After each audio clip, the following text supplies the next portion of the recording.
lots to talk about. So first, I want to bring up one item. As you know, we have been briefing you regularly that there are approximately 900 U.S. troops deployed to Syria. In light of the situation in Syria and the significant interest, we recently learned that those numbers were higher. And so asked to look into it. I learned today that, in fact, there are approximately 2,000 U.S. troops in Syria.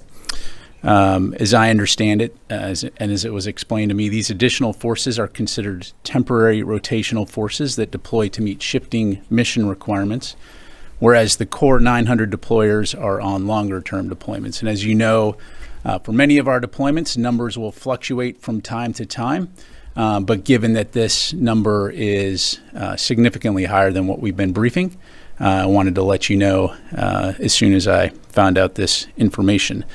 I will say that there are diplomatic and operational security considerations oftentimes with our deployments and some of those numbers, and certainly the case here. But again, given that there is significant interest in Syria, given what we have briefed previously, I wanted to make sure that you had the most up-to-date information. I will also highlight that, again, as it was explained to me, these forces, which augment the Defeat ISIS mission, were there before the fall of the Assad regime. And I'll be happy to answer any questions on that when we get to the Q&A. Predominantly Army forces, and I'm not going to be able to provide a breakdown of conventional versus special operations forces, but all of those forces focused on the Defeat ISIS mission.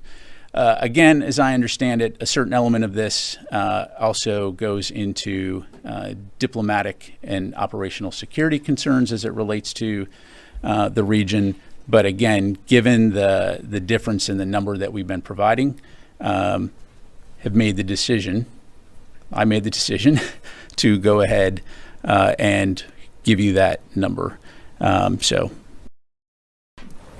long ago this happened? I don't have a specific date provide, Lita, but my understanding is it's been for a while. So clearly before the fall of the Assad regime. Yeah. What's a while? Yeah. I don't have a number to provide, but again, more than double the number of troops that we've been told for quite some time.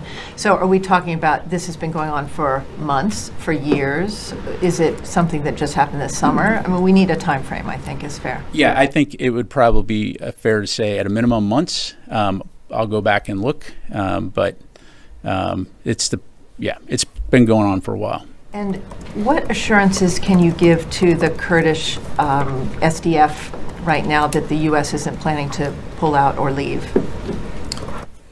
Well, right now we have no, there are no plans to cease the Defeat ISIS mission. I mean, again, ISIS continues to maintain or to pose a significant threat. So right now, no plans that I'm aware of to stop that mission. About 500 SDF have left their posts in terms of guarding the ISIS camps. Are U.S. forces going to take their places?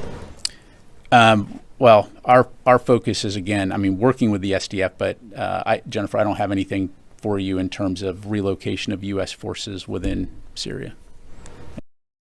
Eunice. Thank you, General. The US says that Syria shouldn't be fragmented, the new Syria, the new government, the new country, basically after the fall of the Assad regime. And you have a militia group there, the SDF, that you say you're working with to counter ISIS. So to have a unified Syria, do you have any plans at all to commit to disarming the SDF and disbanding them? The new HDS leader Jolani also says that no armed groups will be allowed and all of them have to be dismantled. Do you have any plans at all? Because that would be a massive obstacle in the way of a unified Syria. So I think, it's a great question. I would refer you to State Department to talk about the longer term, U.S. diplomatic relations with the new government in Syria. Obviously, a lot of effort and work going into what that could look like.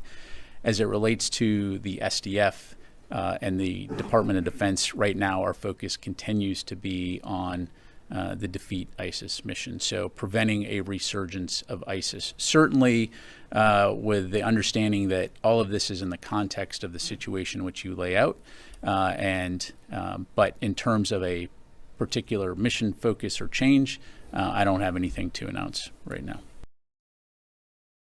Just to follow up. I'll get to you, Was the Conceal. president aware that there were 2,000 U.S. troops in Syria? I won't speak for the White House.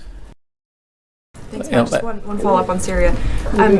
Was there any effort by any element of the Pentagon or the Defense Department to obfuscate the true number of troops there? I mean, including CENTCOM, because you've stood up there, you've said 900. 900 has been the number for months and months, if not years.